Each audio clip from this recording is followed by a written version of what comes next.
माँ बाप दवा के लिए तरस रहे हैं, उनको कहते हो डोकरी डोकरा बुड्ढी बुड्ढा, हम तुम्हें कितना पाले कितनी परवरिश करें, क्या सब कुछ कमा के तुम्हें पे खर्चा कर दें?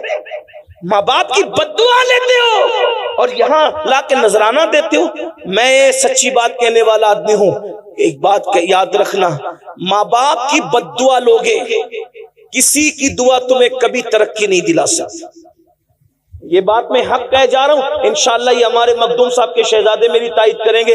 माँ बाप की बद्दुआ लेकर, माँ बाप का दिल दुखा के, चाहे सैयद साहब की दुआ ले लो, चाहे पीर साहब की दुआ ले लो, चाहे इमाम साहब की दुआ ले लो, चाहे किसी वली की दुआ ले लो, अगर माँ बाप नाराज है, किसी की दुआ तुम्हें तरक्की पे नहीं ले जा सकती। अपने आप में डूब के सोचो, क्या ताल्लुक है माँ बाप से? माँ बाप बीमार पड़ते हैं तो मुंह छुपाते फिरते हो कि दवा खाने का बिल ना भरना पड़े। बीवी के लिए कपड़ा लाना है तो 4-4 हजार का ड्रेस लाएंगे, और माँ बाप के लिए 500 रुपए का। अरे बुढ़ा बुढ़ी को क्या जरूरत है, उनको थोड़ी कोई जवानी आ रही है। क्यों भाइयों, बुढ़ों को दिल नहीं होता? कभी अपने बचपन पे भी तो ख्याल करो, जब हम बच्चे थे तो हमारे माँ बाप अपने लिए कपड़े नहीं बनाते थे। पहले वो अच्छे से अच्छा लिबास हमारे लिए खरीदते थे, पहले अच्छी से अच्छी चप्पल हमारे लिए खरीदते थे।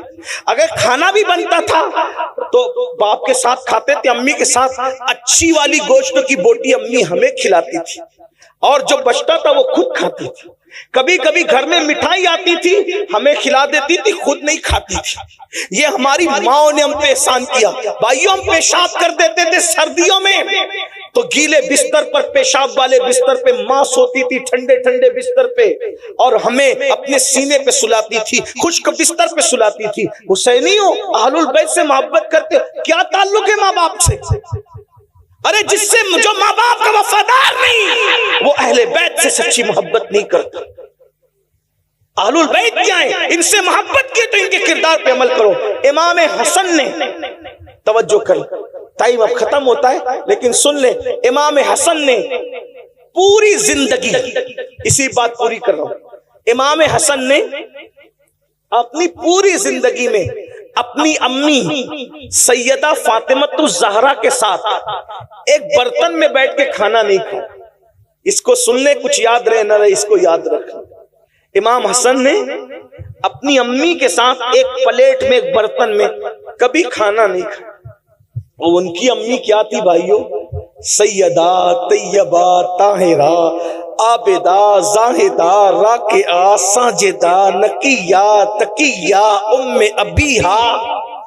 ऐसी शान वाली खातून के जिसके लिए अल्लाह के रसूल उठ के खड़े हो जाए। गौर तो करें, क्या शान है उनकी, जिनके घर में इजाजत के बगैर जिब्रील ना आए।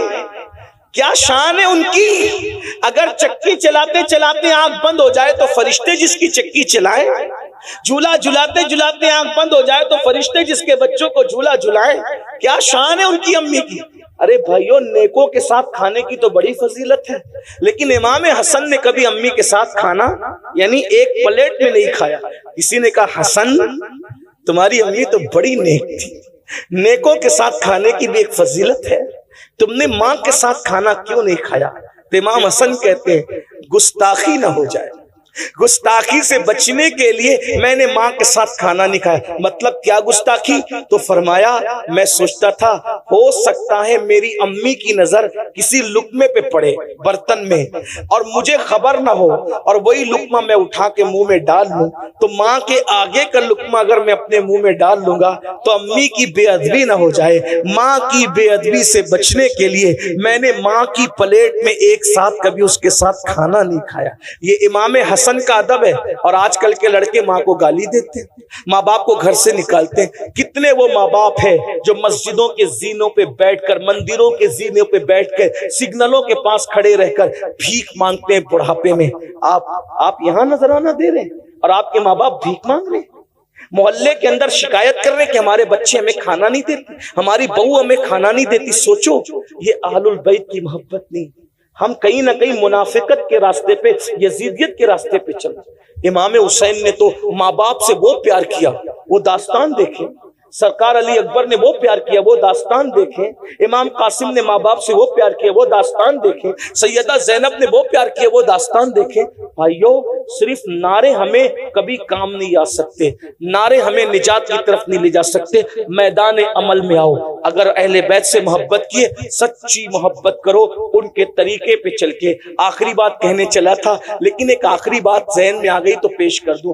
अगर वाकई सच्ची मोहब्बत की ना अहले बैत, अगर वाकई सच्ची मोहब्बत की, क्या सिला मिलता है अहले बैत की मोहब्बत। कौन ईमान पे मरेगा, कौन नहीं मरेगा, कोई गारंटी नहीं।